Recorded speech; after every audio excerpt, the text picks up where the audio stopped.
Bonjour à toutes et à tous et bienvenue dans Casabule, votre émission de bande dessinée, comics et manga en tout genre, toujours enregistré comme d'habitude à la librairie L'Octopus à Épinal et toujours en compagnie du maître de la bande dessinée, Frédéric Kiffiger. Salut Fred. Salut Vincent. Alors une sélection encore complètement différente pour ce mois-ci. On commence tout de suite avec une histoire de la comédie française. C'est un tome 1, c'est La faute à Molière, aux éditions Rue de Sèvres, de Michael Le Galli et Virginie Augustin. Une enquête facétieuse sur les origines de la comédie française. C'est de la BD documentaire, de la vulgarisation historique, avec comment est né ce temple de la culture française, alors ce temple dans tous les sens, comment une troupe de théâtre a été d'abord créée par Louis XIV, et toutes les tensions politiques qui ont mené à ça, toutes les questions politiques aussi. Est-ce que le roi doit subventionner le divertissement, la culture? Est-ce que les frictions, notamment avec Molière qui montre le Tartuffe par exemple, qui va déclencher pas mal de remous, et donc voilà, tout ça est raconté dans ce premier tome. Comment cette institution a été créée, les bouleversements... Oui, parce que historiquement, il y avait une troupe de théâtre qui avait pignon sur rue à Paris, une seule. Et puis le frère du roi aussi a aidé Molière et sa troupe en tournée. Ils étaient en tournée pendant 12 ans. Il a réussi à se produire devant Louis XIV. Et là, ça a fait un changement avec la Commedia dell'arte qui arrivait à ce moment-là, soutenue par Richelieu pour on va diversifier un peu les choses en plus. Oui, en fait, c'est une histoire du théâtre. Mais c'est surtout une histoire de France. C'est ça. Et c'est ça qui est intéressant, c'est tous les remous politiques. Alors, ce tome 1 court jusqu'à peu près le Premier Empire. Oui. Et donc ça passe par la Révolution française. Pendant la Révolution, les acteurs étaient pour la censure de la presse. On peut dire, non, c'est des artistes, ils veulent s'exprimer. Non, ils ne voulaient pas que les journalistes puissent dire du mal de leurs pièces. Donc voilà, il y a vraiment plein de découvertes dans tous les genres, dans le milieu de la culture, dans l'histoire de France, la grande, et aussi la petite. Et c'est justement ce petit lorgnon qu'utilisent Virginie Augustin et Michael Le Galli. Moi, je trouve que le dessin de Virginie est un régal pour les yeux. Il est génial son dessin, mais on l'avait connu pour Conan le Cimérien. Rien à voir son Elle dessin. Change complètement de dessin. Complètement de dessin. Elle avait travaillé aussi sur Joe la pirate, qui était un roman graphique beaucoup plus intimiste. Là, elle fait varier son style de dessin pour s'adapter au sujet. Et ce côté, la comédie française, c'est dans le nom. Il faut que ce soit un petit peu comique. Oui, elle pousse la caricature à l'extrême, alors qu'avant elle était plutôt habituée à du dessin semi-réaliste. Là, c'est totalement différent. Et puis une mise en couleur à l'aquarelle, tout en subtilité. C'est piquant, c'est frais, c'est vif, c'est plein de vivacité. Et ça permet d'alléger le cours d'histoire quand même, parce que ça reste quand même Michael Le Galli présente son livre de façon chronologique en plus. Donc c'est vraiment un cours d'histoire sur la comédie française. Il fallait aérer un petit peu tout ça, l'alléger, le rendre frais, vivant. Et Virginie fait très bien le boulot. C'est un bouquin très facile à lire, malgré la dose d'information. On apprend plein de choses. Et moi, j'aime bien quand on apprend des choses en lisant des livres, y compris des bandes dessinées. Et c'est très réussi. Ouais, puis son dessin, il est vraiment brillamment précis et il alterne entre des scènes épurées et des décors foisonnants, permettant tantôt de se concentrer sur l'histoire et puis tantôt de s'immerger aussi dans l'atmosphère du récit. Comme tu disais, la mise en couleur, en plus, elle est sublime, élégante.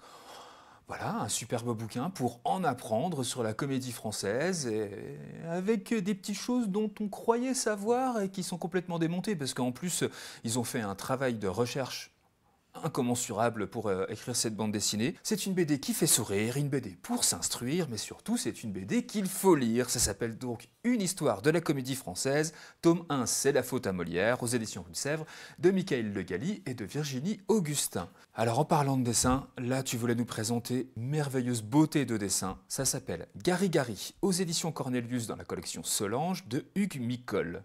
Alors, Hugues Micol, c'est un métamorphe du dessin. C'est ça. Il change de style encore plus puissamment. C'est clair. Moi, j'ai trouvé ça hallucinant. Le pitch, c'est une épopée époustouflante dans un Japon médiéval fantastique. Une guerre commence entre deux clans, Ouais. suite à un incident très anodin. Oui. Une flèche lancée malencontreusement qui atterrit au mauvais endroit. Et on suit un ninja qui a des pouvoirs fantastiques de transformation, de métamorphose, Ouais. qui va essayer de récupérer cette flèche pour... C'est la preuve, c'est l'indice. C'est l'indice, pour éteindre le brasier avant qu'il ne s'enflamme complètement. Ouais. Et c'est parti pour une grande aventure.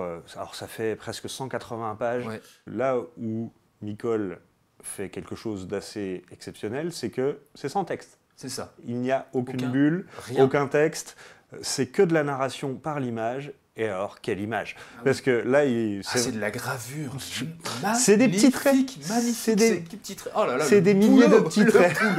Voilà. Il est dingue. C'est à la fois très précis, très foisonnant, ultra charbonneux. Il y a vraiment une richesse dans le dessin assez incroyable. Et en même temps, la narration est d'une fluidité vraiment très lisse. Ouais. Ça se dévore, on n'est jamais perdu. C'est inventif parce que ce ninja qui va utiliser ses pouvoirs pour se transformer, faire passer pour un espion, enfin voilà, il y a vraiment une inventivité permanente et dans le scénario, et dans la narration, et dans le dessin. Mais il faut se poser pour lire ce bouquin.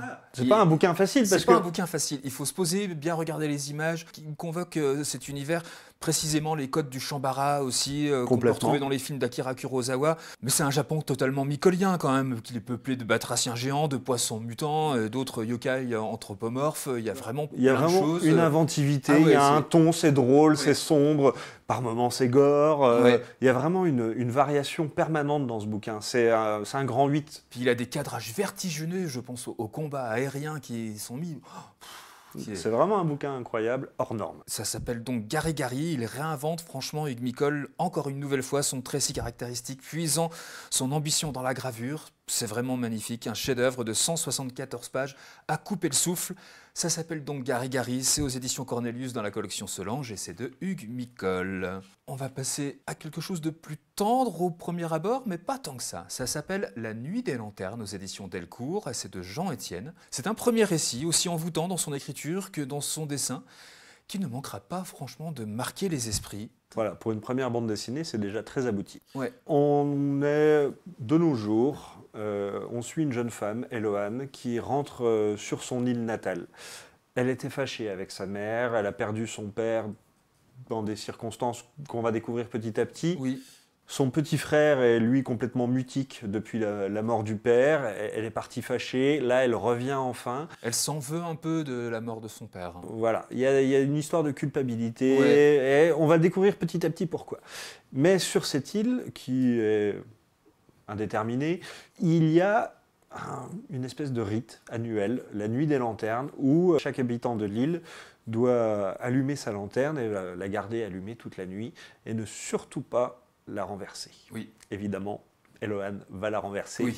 Prise de colère dans un conflit avec sa mère. Voilà, elle la brise. Et là arrive le fantastique. Tout le monde pensait que le rituel était juste une tradition ancestrale, sans but protecteur. Oui. En fait, si.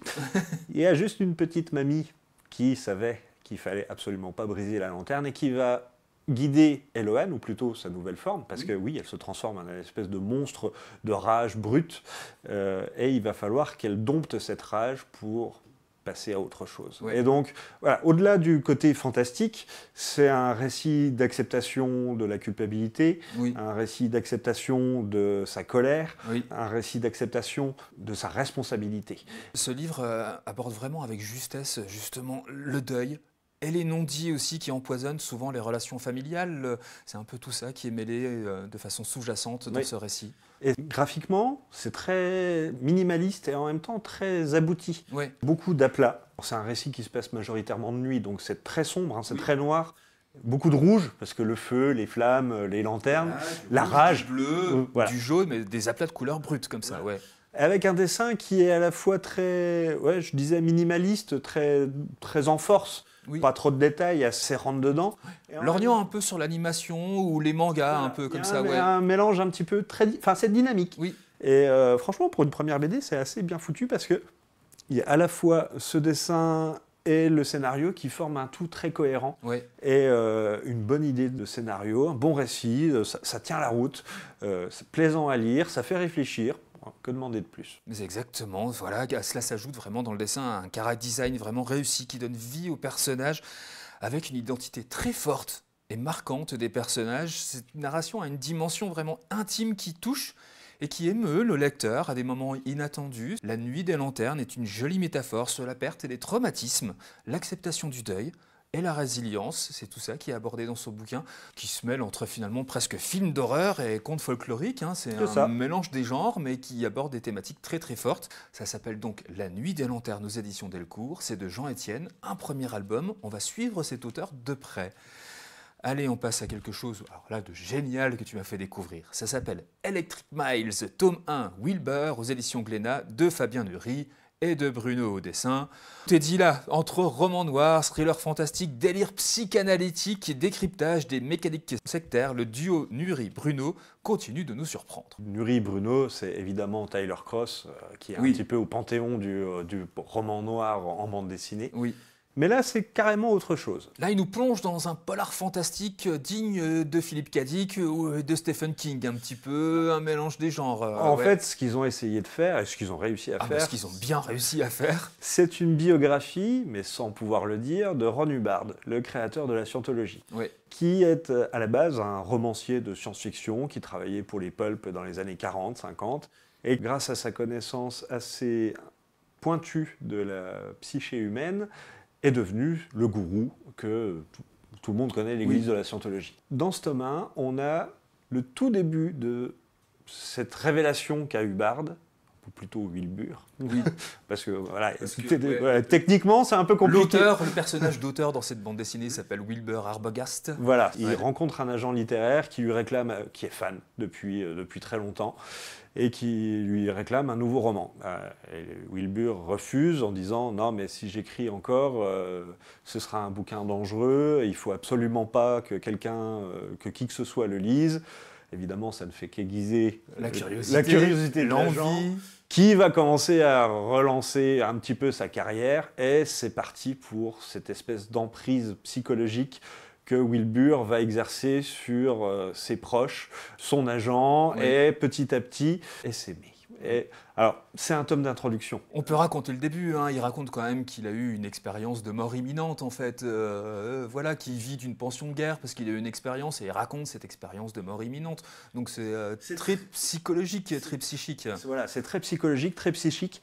Il ne se passe pas grand-chose dans ce tome 1. Mais en même temps, on est captivé dès le début. Et c'est là tout le génie des auteurs. C'est avec une toute petite parcelle d'humanité déviante ou pas, parce que ça a l'air d'être un chic type à la base, mais quand on sait où ça va finir, ça permet de regarder ça d'un autre œil, et c'est fascinant. Il y a l'écriture de Nury qui est d'une précision, d'une justesse.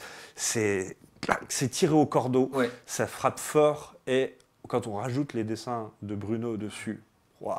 C'est vraiment une claque dans le nez. Mais le mélange des deux, du scénario et du dessin, ça convient totalement. Et puis il faut souligner aussi les couleurs de Laurence Croix, qui apporte immense coloriste là-dessus. Wow. Non, c'est vraiment un bouquin pas facile, et en même temps très facile à lire. C'est un bouquin ambivalent, comme était un peu Hubbard, qui au final n'est plus si ambivalent que ça, mais là on s'intéresse à l'humain et comment on va se dire je peux peut-être faire autre chose de ma vie et peut-être essayer d'en tirer quelque chose pour moi. Mais ça nous fait réfléchir, il nous fait vraiment réfléchir. Persuadé de faire le bien autour de lui. Et c'est ça là où est le piège en fait. Et il amène les gens, et le lecteur, enfin Nury est fort parce qu'il amène le lecteur à réfléchir à ce que dit son personnage par rapport à sa propre vie et à sa propre conscience de sa propre vie. Il pousse le bouchon très loin, Nury est très très fort là-dessus. Il joue très bien là-dessus, et justement cette espèce de mise en abîme est en permanence là, et il ne faut pas se laisser prendre au piège du récit, parce que c'est justement là où est le danger. C'est ça. C'est jusqu'où peut nous emmener un récit. C'est Bruno avec son trait pur, avec cette petite touche un peu nonchalante là, extrêmement belle de la part de Bruno, et les couleurs de Laurence Croix, je le répète encore, immense coloriste. Brillante et ambitieuse, cette bande dessinée, c'est l'une des grandes bandes dessinées dessinée de 2025, on vous l'annonce. Ça s'appelle donc Electric Miles. C'est un tome 1 Wilbur aux éditions Glénat. C'est de Fabien Nury et Bruno et de Laurence Croix à la colorisation. Dans une ambiance glauque, encore, tu voulais nous parler de Parker, 1969, La Proie, aux éditions Dupuis, dans la collection Air Noir, nouvelle collection polar chez Dupuis. Voilà, qui lance un petit peu la collection, l'équivalent de Air Libre, mais en polar. C'est ça. D'après une adaptation d'un roman de Richard Stark, adapté là par Doug Edline et Kieran. Voilà, un braquage minutieusement préparé, une équipe rodée, un plan sans accroc. Et finalement, 3 petits points. Pas du tout. Pas du tout. Parker, c'est un personnage. Alors, Richard Stark, c'est un pseudo de Donald Westlake, un des grands maîtres américains du polar. Ouais. Il a déjà eu le droit à des adaptations en bande dessinée par le regretté Darwin Cook. Il y avait 4 tomes et chaque récit était indépendant. Et là, pour inaugurer Air Noir, Dupuis a décidé de prendre Kieran, donc, qui va reprendre le style graphique de Darwin Cook. Oui. Donc, une espèce de dessin très cartoon, très stylisé, avec une bichromie noir-bleu, pas trop d'effets, très, très froid et en même temps charbonneux, un peu chaleureux quand même, avec beaucoup de corps dans les personnages. Et donc Parker, oui, c'est un gangster. Son gagne-pain, c'est de braquer des banques. Et là, donc, le casse est minutieusement préparé, comme tu le disais. Il ne connaît pas un des membres de l'équipe, mais un autre... c'est porté garant. C'est porté garant, ouais. Le chauffeur, il le connaît pas bien. Il se méfie quand même. Il se méfie un peu, mais on s'est porté garant pour lui, donc ça lui va. Évidemment, le braquage finit mal. Le chauffeur se barre avec tout le pognon, et ça, Parker, il accepte pas. Parce que s'il y a bien un truc où il ne transigera pas... On lui fait pas à l'envers. On lui fait pas à l'envers. Oui. C'est une histoire de vengeance. Dans un milieu hard-boiled, avec que des truands à la grande gueule, que des mecs froids comme la glace, qui vont tout faire pour récupérer ce qu'ils estiment leur dû. Alors que bon, ils ont quand même piqué à quelqu'un d'autre avant. Mais bon, ça c'est un détail qui ne les regarde pas au final. Parce que mine de rien, c'est ça aussi Parker. C'est un espèce d'humour pince sans rire en permanence. Le personnage est un enfoiré, mais par moment, il va se permettre une petite blague, quelque chose d'assez léger, un moment d'humanité, histoire de... Allez, de l'ironie, bon. Hein, voilà. Et c'est vraiment un bijou à lire. Ouais. C'est vraiment jubilatoire. C'est pas humoristique, mais voilà, ce petit côté pince sans rire dans le polar, moi, me fait vraiment plaisir. Avec Doug Edline, je trouve qu'il met une narration comme ça, omniprésente en voix off, qui apporte aussi à la lecture de ce récit. Ah bah oui, complètement. Ouais. Il utilise beaucoup les récitatifs du roman. Oui, des grands classiques du film noir. C'est du film noir. Après, Doug Edline, c'est le fils de Jean-Patrick Manchette. Oui. C'est fils d'un immense romancier de polar. Ouais. Il connaît la musique, quoi. Et Kieran a réussi à mettre... Alors, il n'a pas singé le style de Darwin Cook. Il s'en est inspiré, mais il y a quand même quelques variations qui sont vachement intéressantes. Ouais. Il a mis sa propre patte. Et ça, c'est très, très... Ah, mais là, on voit la lumière qui est rare aussi. L'obscurité est omniprésente dans son récit. Ça colle totalement au récit. De toute façon, ses dessins à Kieran, c'est brutal, c'est tendu, c'est stylisé. C'est un album qui s'impose comme une référence, vraiment, rappelant que certains hommes, une fois trahis, ne pardonne jamais. Ça s'appelle donc Parker, chez Dupuis dans la collection Air Noir, de Doug Edline et de Kieran, d'après les romans de Richard Stark. Tu voulais nous proposer un livre qui s'appelle Fantasy, aux éditions Bubble Edition, de Johan Cavege. C'est un livre à double entrée, très bien trouvé, 2 héroïnes, 2 histoires, un seul album. C'est ça. C'est ça. Alors, comme son nom l'indique, c'est un livre de fantasy. Oui. Ça se passe dans un royaume où la princesse est destinée à devenir missionnaire. Missionnaire, c'est rien à voir avec la religion, encore que elle est destinée à devenir un émissaire auprès des dieux qui ont trahi l'humanité il y a 300 ou 400 ans. Et sa mission, c'est de ramener, si possible, un trophée pour prouver qu'elle a puni un dieu. Alors ça, c'est sa mission de départ. C'est sa mission de départ. Donc, elle s'appelle Alma, c'est cette jeune princesse un peu guerrière. Complètement guerrière, voilà, oui. Et elle est accompagnée d'un écuyer qui veille bien à ce qu'elle franchisse tous les obstacles, parce que voilà, c'est la mission qu'elle a. Et je ne vais pas en dire plus, parce qu'en fait... Il faut retourner le bouquin. Il faut retourner le bouquin, et là on a le point de vue de la déesse qui s'appelle Yourcenar. Qui s'appelle Yourcenar, qui est un peu qui est la proie d'Alma, au final. Mais qui est celle qui est missionnée par les dieux aussi pour aller au contact des humains. Voilà. Mais c'est difficile d'en dire plus parce que on dévoile tout et ce serait quand même dommage. Et en fait, c'est ça qui est vachement intéressant avec cet album, c'est qu'on a les deux points de vue sur la même histoire. Ouais. Et Yourcenar, les humains la prennent pour un dieu, mais c'est juste un autre peuple géant qui vit très longtemps. Alors forcément, d'un point de vue humain, ce sont des dieux. Oui. Et elle va raconter comment les humains sont arrivés sur le continent où son peuple vit, et comment au début ses congénères ont décidé de ne pas trop s'en occuper, puis petit à petit de nouer des relations, mais sur un temps très long. Ouais. Et un récit éclaire l'autre, et c'est vraiment très pertinent. Oui. Parce qu'au-delà du récit guerrier du côté Alma, le côté Yourcenar est beaucoup plus psychologique, beaucoup plus sur un temps long, sur la construction d'une religion. Il y a une histoire d'amour contrarié aussi. C'est vraiment un album très très riche. Pour moi, c'est un vrai coup de cœur parce que c'est original, c'est bien vu, le dessin est ultra dynamique, c'est vraiment très riche. Ouais. Il y a une esthétique qui mélange un petit peu bande dessinée, comics, manga, c'est très moderne. Moi je trouve que la Cavège, il atteint des sommets avec des décors aussi subjectifs que captivants, avec des personnages, avec des silhouettes et des expressions qui nous hantent vraiment et nous pénètrent. Sur le fond, les deux histoires en miroir. On sent le sens de la vie et du devoir, les jeux de l'amour et du pouvoir, le goût ou pas de la différence avec force. Coup de théâtre aussi, révélation et rebondissement dans tous les sens. C'est vraiment très bien fait. Ouais, c'est beau, c'est merveilleux, c'est touchant. C'est souple et vivant, en plus son dessin avec des couleurs envoûtantes, des dialogues dignes d'une tragédie moderne, où le chant des dieux remplace celui d'Orphée, un petit peu comme ça. Un album qui provoque un séjour sensoriel dans un univers d'heroic fantasy immersif, vraiment très réussi. Ça s'appelle Fantasy, aux éditions Bubble Edition, c'est de Johan Cavège. Alors là, on va respirer et on va rire un peu, les beaux jours arrivent, les vacances, on est en plein dedans, ou presque. Ça s'appelle Les vacances chez Pépé Mémé, aux éditions Fluide Glacial de Bouzard. On voulait vous en parler aussi parce que là, on fête cette année les 50 ans de Fluide. Voilà, donc là, c'est du gag. 3 enfants passent des vacances traumatisantes chez leurs grands-parents, des paysans rustiques, un recueil d'historiettes estivales bidonnantes. Ah ouais, moi j'ai rigolé, mais comme un bossu, ouais. Tout le long de l'album. C'est de l'esprit fluide. Est-ce qu'on peut parler des 50 ans de Fluide avant de parler de l'album, Fred? Parce que c'est vraiment l'esprit fluide. C'est vraiment l'esprit fluide, c'est de l'humour bête et méchant, régressif, qui tape, qui est violent, qui ose, voilà, qui est poil à gratter. Parce que, ces pauvres gamins, mon Dieu.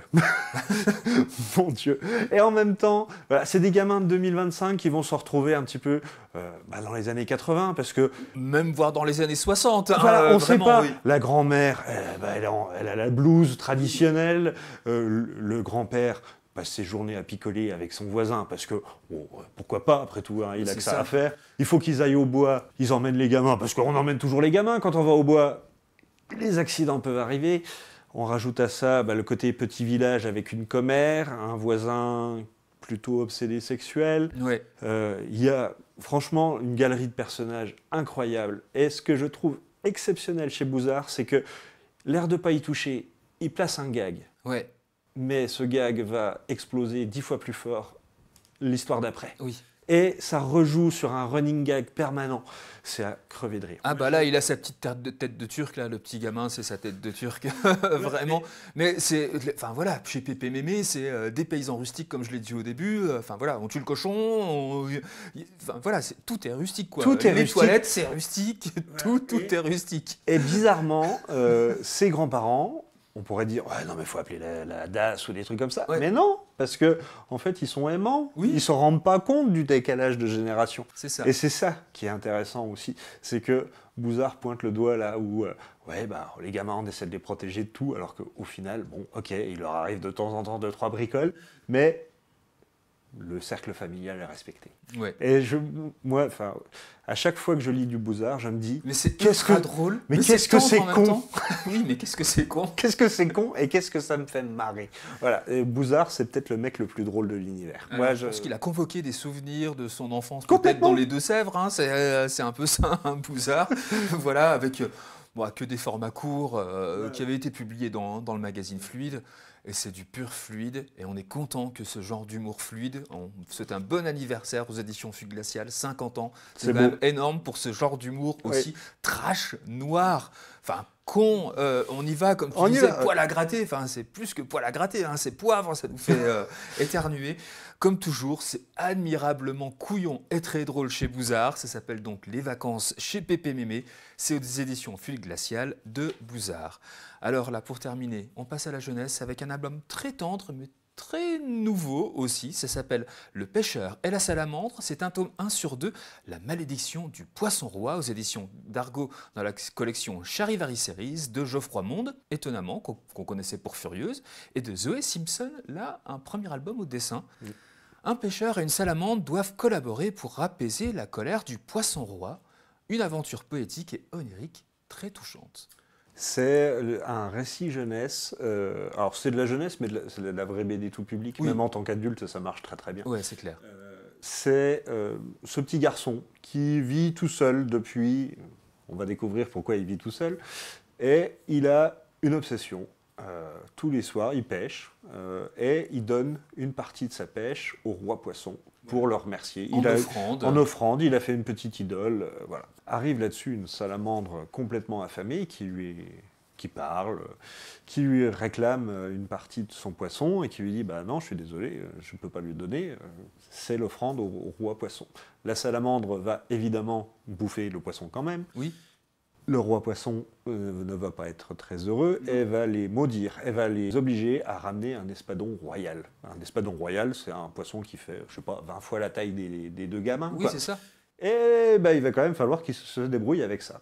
C'est un récit d'aventure épique. Oui. Voilà, ça, il va à fond la caisse. En même temps, c'est très poétique et c'est très subtil parce que il va falloir que la salamandre et l'humain s'apprivoisent, ils fassent corps ensemble face à l'adversité.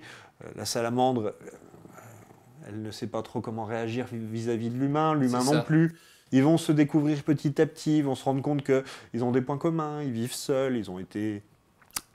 Je ne vais pas en dire plus, oui. Mais voilà. Et c'est un récit vraiment touchant, oui. Plein de rebondissements. Autour de l'acceptation de l'autre aussi. Ouais, c'est ça. Voilà, c'est comme tu disais, ils sont très solitaires les deux, ils ne s'ouvrent pas au monde, et là ils sont obligés de s'ouvrir l'un à l'autre et découvrir un peu qui est l'autre étranger. Tout ça avec beaucoup d'humour, oui. Parce que quand même, faut pas déconner, on est quand même dans une BD jeunesse, il ne faut pas non plus que ce soit une histoire trop sombre. Les couleurs sont vraiment chatoyantes. Il y a un super dessin. Ouais, vraiment, pour un premier album, Zoé Simpson, l'autrice réussit un tour de force et propose des plans très oniriques à couper le souffle. Elle s'appuie sur la beauté de la nature pour accentuer ce côté majestueux, apaisant, relaxant, mais c'est coloré, c'est tendre, c'est beau, c'est tout ça. La très bonne BD jeunesse, ouais. Tout public. Ouais, c'est un univers d'inspiration asiatique, un petit peu comme ça. Donc ça va chercher la jeunesse aussi à travers peut-être le manga, même si le dessin n'a rien à voir avec ça, mais voilà, qui donne joliment corps à l'histoire, qui est relativement simple dans ce premier tome. Et c'est vrai qu'on se dit que tout va partir en cacahuète dans le deuxième. On a vraiment envie de lire très vite le deuxième, de la pure aventure, à la limite du conte et de la fantaisie, faite de grands espaces et de dangers inconnus, un bel appel au dépaysement et à l'envie de suivre un couple de personnages attachants, touchants et amusants. Ça s'appelle donc Le Pêcheur et la Salamandre. C'est un tome 1, La Malédiction du Poisson Roi, aux éditions d'Argo dans la collection Charivari Series de Geoffroy Monde et de Zoé Simpson. On a terminé pour ce mois-ci, Fred. Le mois prochain, ce sont les Imaginales, donc voilà, peut-être qu'on va parler d'imaginaire et d'autres bandes dessinées.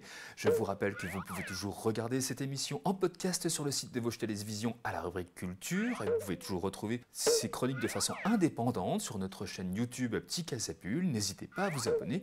Il est maintenant temps d'éteindre de votre télévision et de lire de la bande dessinée. Salut à tous et au mois prochain.